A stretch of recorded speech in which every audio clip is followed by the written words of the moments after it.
Hello guys, welcome back to my YouTube channel explore with Y K Sharma. साथियों, आज हम explore करेंगे नई दिल्ली के पंजाबी बाग में स्थित भारत दर्शन पार्क को। भारत दर्शन पार्क के बारे में मैं आपको बताना चाहूँगा। यहाँ पर देश के अंतर्गत बने बने भिन्न भिन्न मंदिरों और आर्किटेक्चरल जो मोनूमेंट्स हैं उनको प्रतीक के रूप में दिखाया गया है। यह पार्क वेस्ट से बना हुआ पार्क है और इसमें सुबह 10 बजे से रात 10 बजे तक का ये खुलता है, लेकिन सोमवार तथा नेशनल हॉलिडे के दिन ये बंद रहता है। जहाँ तक इसके अंतर्गत स्मारकों की बात है, उसमें कुतुब मीनार, ताजमहल, बद्रिकाधीश मंदिर, बद्रीनाथ मंदिर, मीनाक्षी टेम्पल, ताजमहल और कुतुब मीनार, गोल गुम्बद, हवा महल, वट वृक्ष आदि स्मारक बने हुए हैं। विशेष रूप से यह स्मारक जो बने हैं वह वेस्ट मटेरियल से बने हैं। पार्क के निर्माण में करीब 350 टन स्क्रैप सामग्री का इस्तेमाल किया गया है। यह जहाँ तक टिकट की बात है, यहाँ पर पुरुषों के लिए दिन में 100 रुपये का टिकट है और 12 साल तक के बच्चों के लिए 50 रुपये का टिकट है। लेकिन यह टिकट शाम के समय 4 बजे बाद पुरुषों के लिए 150 रुपये का हो जाता है और बच्चों के लिए 100 रुपये का हो जाता है। जैसा कि हम एक्सप्लोर करते हैं इस भारत दर्शन पार्क को। यह एक ऐसी जगह है जहां आप पूरी फैमिली के साथ घूमने आ सकते हैं। इस पार्क में 14 राज्यों के 21 ऐतिहासिक स्मारकों को सुंदर रूप दिया गया है और ये सभी स्मारक वेस्ट मटेरियल से बने हैं। जैसा कि मैंने आपको बताया, इस पार्क का उद्घाटन देश के गृह मंत्री माननीय श्री अमित शाह जी द्वारा किया गया था। भिन्न भिन्न तरह के पेड़ पौधों से लगाकर सुसज्जित किया गया है ये पार्क और आधुनिक रूप दिया गया है ताकि यहाँ पर भारत दर्शन में बनी कलाकृतियों को देखा जा सके। आपको बताना चाहूँगा कि इन स्मारकों को बनाने के लिए निगम स्टोर में बेकार पड़े लोहे के तार, बिजली के खंभे, पुरानी कारें, पार्कों के ग्रिल और लोहे के पाइपों का इस्तेमाल किया गया है। इस पार्क में आपको ताजमहल, कुतुब मीनार, चार मीनार, कोणार्क मंदिर, नालंदा विश्वविद्यालय, हवा महल, Rameswaram, gateway of India, Ajanta Ellora की गुफाएं, खजुराहो मंदिर, सांची स्तूप, मैसूर पैलेस, हम्पी विक्टोरिया महल आदि अन्य कलाकृतियाँ देखने को मिलेगी। जैसा कि हम पहली कलाकृति की ओर बढ़ रहे हैं, यह जो पहली कलाकृति आपको सामने दिखाई दे रही है, यह वट वृक्ष है। यक्षों के राजा मणिभद्र से वट वृक्ष उत्पन्न हुआ था। मान्यता है कि ये पेड़ त्रिमूर्ति का प्रतीक है। इसकी छाल में विष्णु, जड़ में ब्रह्मा और शाखाओं में शिव का वास माना जाता है। हिंदू धर्म में इसकी बहुत ही मान्यता है। इसके अलावा पेड़ की शाखाएं जो नीचे की तरफ लटकती रहती हैं, उनको माँ सावित्री कहा जाता है।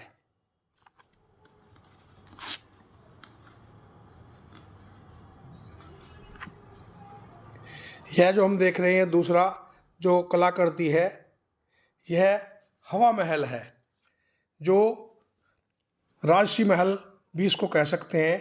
सन 1799 में बना राजमुकुट की तरह वास्तुकार लालचंद द्वारा बनाया गया, जयपुर राजस्थान में यह स्थित है। बहुत ही सुंदर कलाकृति इसकी बनी है।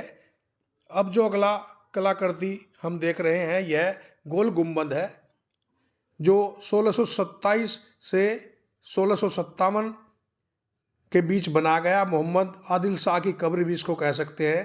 केंद्रीय कक्ष है जहां प्रत्येक ध्वनि 7 बार गूंजती है। यह बीजापुर कर्नाटक में स्थित है। बहुत ही सुंदर कलाकृति, नक्काशी और सब कुछ जो बना है वो वेस्ट मटेरियल से बना हुआ है।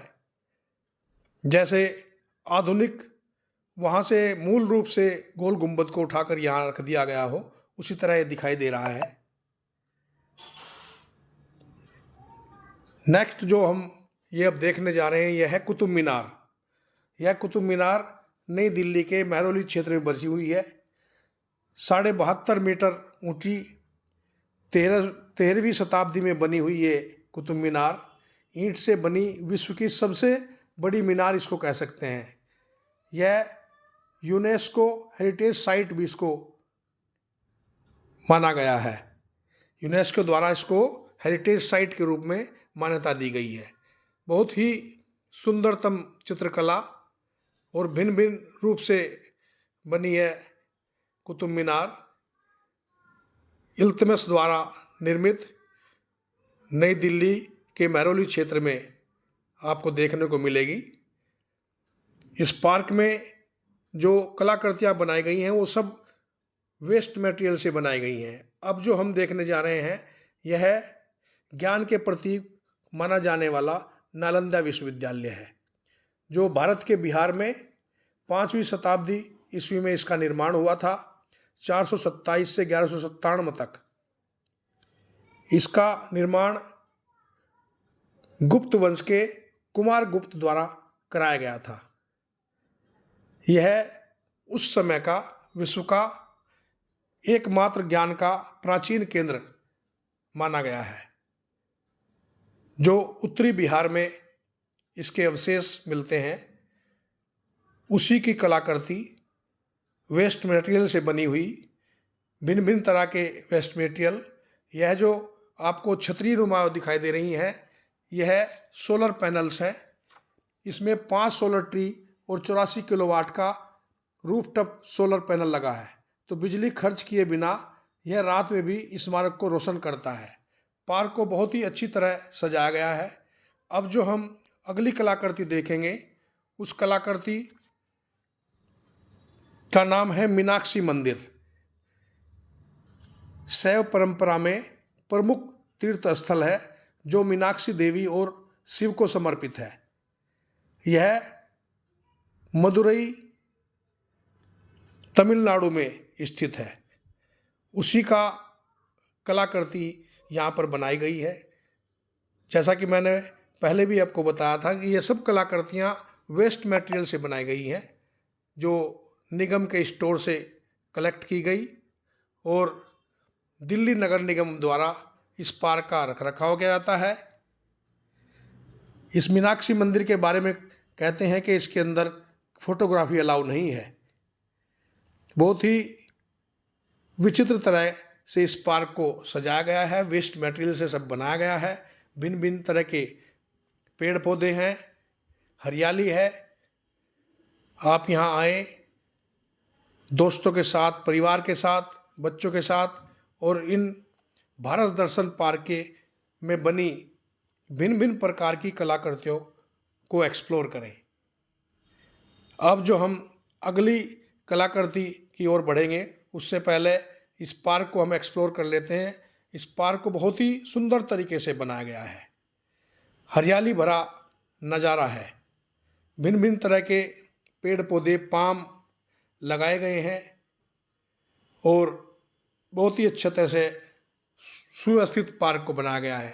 धूप में लगने के बाद ऊपर सोलर पैनल है, नीचे बैठने की जगह है, एरिका पाम है, भिन्न भिन्न तरह के झाड़ फन्नूस हैं और रंग बिरंगी फुलवारियों से बसा हुआ ये पार्क है। अब हम जो देख रहे हैं यह बद्रीनाथ मंदिर है। बद्रीनाथ मंदिर उत्तराखंड के बद्रीनाथ टाउन में बसा है।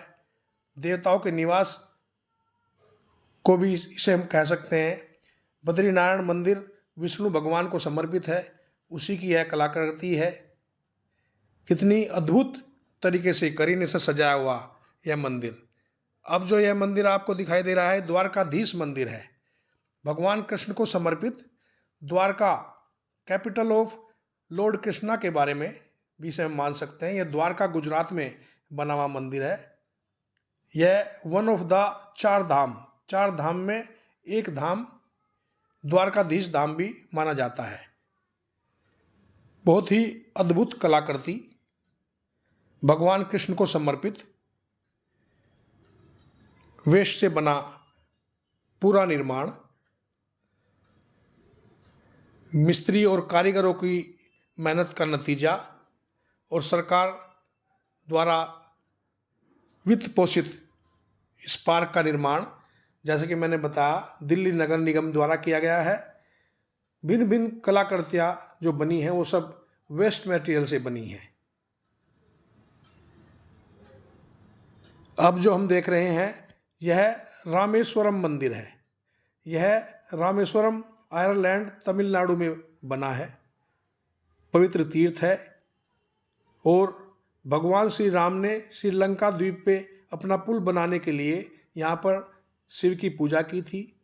उसी के स्थान पर यह रामेश्वरम मंदिर बना हुआ है। यह तमिलनाडु में स्थित है।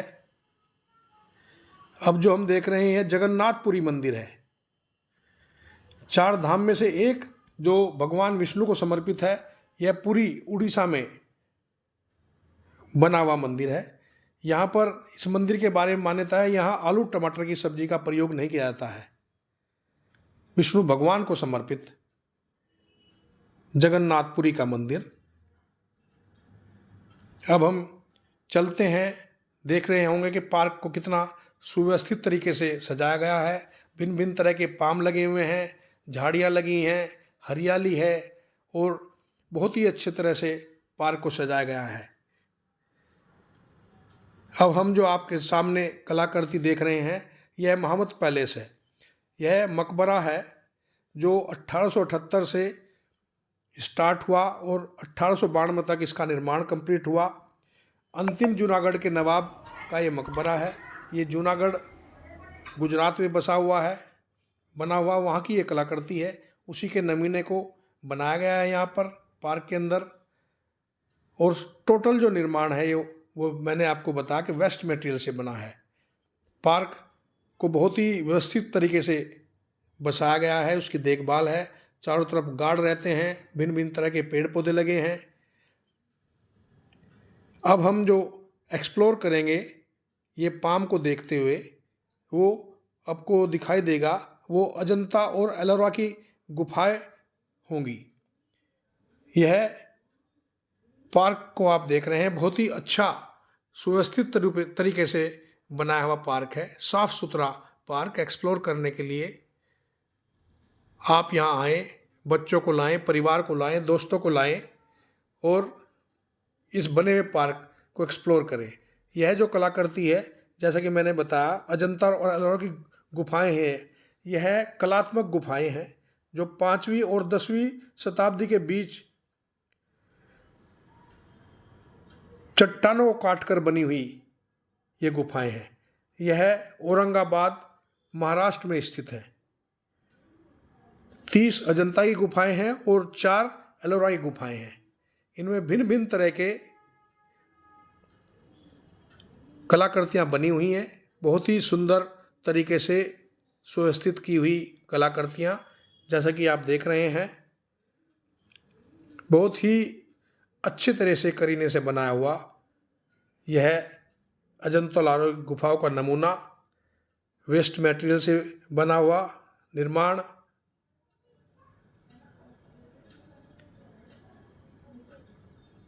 ये सब उसी का पार्ट है। ये कलात्मक गुफाएं जो हैं उनके बाहर जो बने हुए हाथी हैं। अब जो हम देख रहे हैं यह कोणार्क मंदिर है। यह कोणार्क मंदिर पूरी उड़ीसा में स्थित है। 13वीं सदी के उड़ीसा राज्य का यह उत्कृष्ट साक्ष्य है। यह सूर्य देवता को समर्पित मंदिर है। कोणार्क टेम्पल के बारे में आपको भिन्न भिन्न तरह की किंवदंतियाँ मिलेंगी। यह मंदिर बहुत ही प्राचीन है। 13वीं सदी में इसका निर्माण कराया गया था। बहुत ही अच्छी तरीके से बसाया गया, बनाया गया यह मंदिर। उसकी कलाकृति मूल रूप से जो मंदिर है, जैसा कि मैंने आपको बताया कि ये पूरी उड़ीसा में बना हुआ है, उसी का एक नमूना है। अब हम आते हैं अगले मोनूमेंट्स की ओर। यह जो कलाकृति है यह चार मीनार है। यह चार मीनार हैदराबाद के घासी बाजार में बनी हुई इमारत है। तेलंगाना में जो आजकल आती है। 1591 में निर्माणाधीन चूड़ी बाजार यहाँ का बहुत फेमस है। जटिल वास्तुकला है, आसपास लाड बाजार है और इसकी ऊपरी मंजिल पर 400 साल पुरानी मस्जिद बनी है। कलाकृति देखते ही बनती है। बहुत ही अद्भुत नमूना इसका चार मीनार का। अब हम जो आपको एक्सप्लोर करा रहे हैं, ये सामने जो बिल्डिंग दिखाई दे रही है, यह मैसूर पैलेस है। शाही महल इसको कह सकते हैं। महाराजा कृष्ण राजा वाडियार फोर्थ व उनकी माता द्वारा निर्मित 1627 वर्षीय यदुवीर कृष्णदास वाडियार इसके फिलहाल मालिक हैं। संभाजी राव रोड, मैसूर, कर्नाटक में बना ये मैसूर पैलेस है। फिलहाल भी इसके वारिस हैं, जो 27 वर्षीय यदुवीर कृष्णदत्त चामराज वाडियार के पास इसका आधिपत्य है।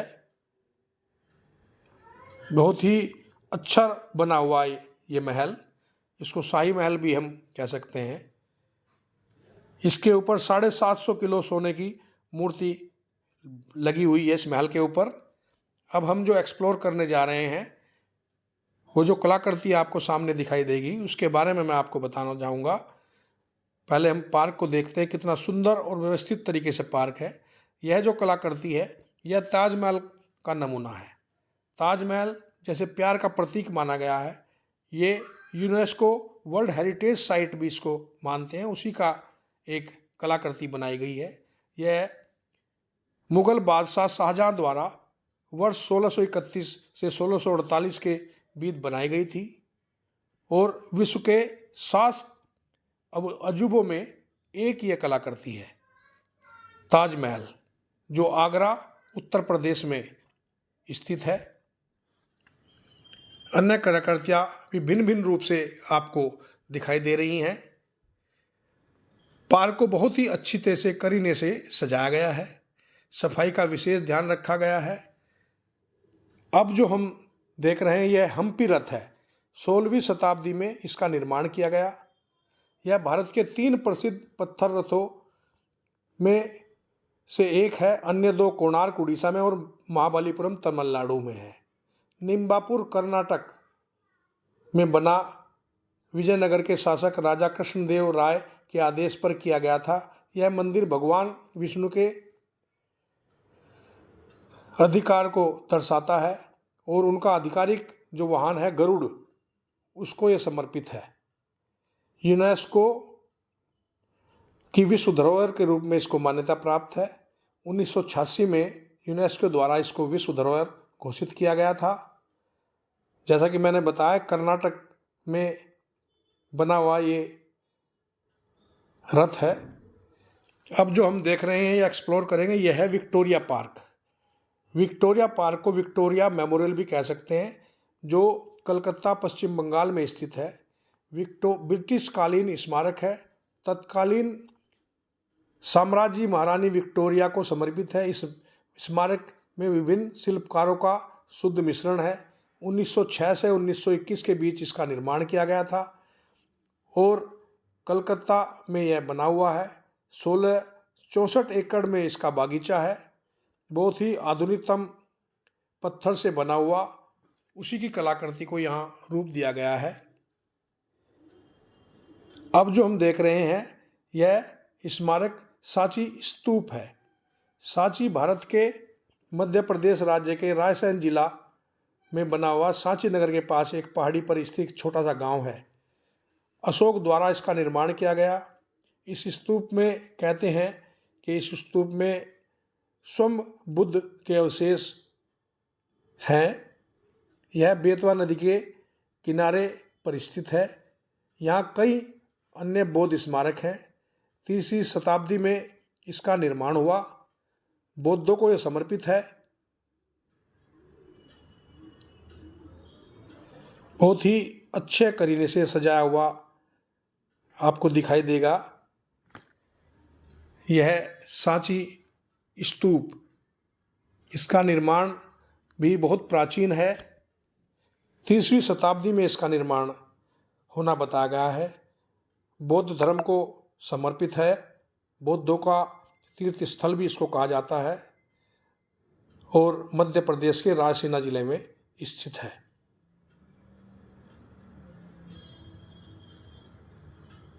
बहुत ही अच्छे करीने से बसाया हुआ यह पार्क और बहुत ही व्यवस्थित रूप से बनी हुई कलाकृतियाँ, दिल्ली नगर निगम के द्वारा स्थापित यह पार्क, कितना सुंदर बागीचा, पाम के बड़े और छोटे पेड़ कितने अच्छी तरह से लगे हैं। बहुत ही यहाँ फूड कोर्ट भी है। आप आएँ, एक्सप्लोर करें और इस फूड कोर्ट का आनंद लें। यहाँ पर स्नैक्स वगैरह मिलते हैं। बच्चों के और बड़ों के बैठने की बहुत ही अच्छी व्यवस्था है और पार्क को बहुत ही, जैसा कि मैंने बताया कि बहुत ही छोटे बड़े पेड़ों से, पौधों से, एरिका पाम से, सिग्नोग्रेनियम फोक्सटेल पाम से, फिक्स्ड पांडा जैसे झाड़ियाँ भी लगाई गई हैं। पार्क को आकर्षण बढ़ाने के लिए चंपा, टिकोला, कचनार और वंजमीना के रूप में हजारों सुंदर फूल लगाए गए हैं। बहुत ही अच्छा पार्क और सरकार द्वारा स्मारित बनाए गए ये स्मारक, ऊपर लगे हुए सोलर पैनल, चारों तरफ हरियाली,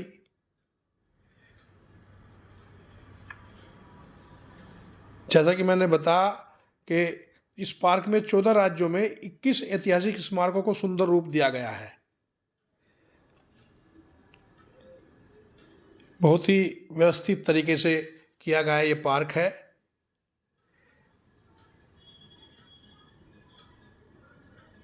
हरियाली है चारों तरफ, भिन्न भिन्न तरह के पेड़ पौधे हैं और कलात्मक रूप पार्क को दिया गया है। डस्टबिन भी रखे हैं, झाड़ियाँ लगी हुई हैं, बहुत ही व्यवस्थित रूप से इसको बसाया गया है।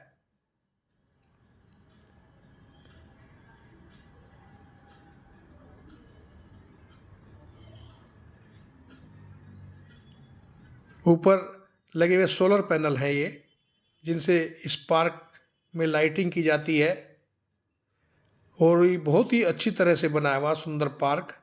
और रात में बिजली के बिना ये सोलर सेल से ही चलता है। पंजाबी बाग रिंग रोड पर जे कॉलोनी मोती नगर के पास स्थित बना ये पार्क। हम जो अब कलाकृति देखने जा रहे हैं, उस कलाकृति के बारे में मैं आपको विस्तार से बताऊंगा।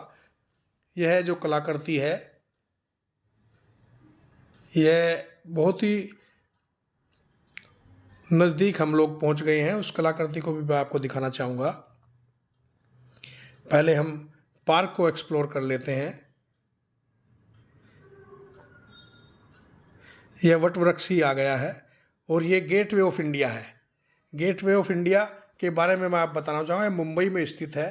ब्रिटिश सम्राट राजा जॉर्ज पंचम के स्वागत के लिए महारानी मैरी के प्रथम भारत आगमन पर इसका निर्माण किया गया था। आशा करता हूँ कि मेरा वीडियो अच्छा लगा होगा। मेरे चैनल को लाइक और शेयर सब्सक्राइब करें। धन्यवाद।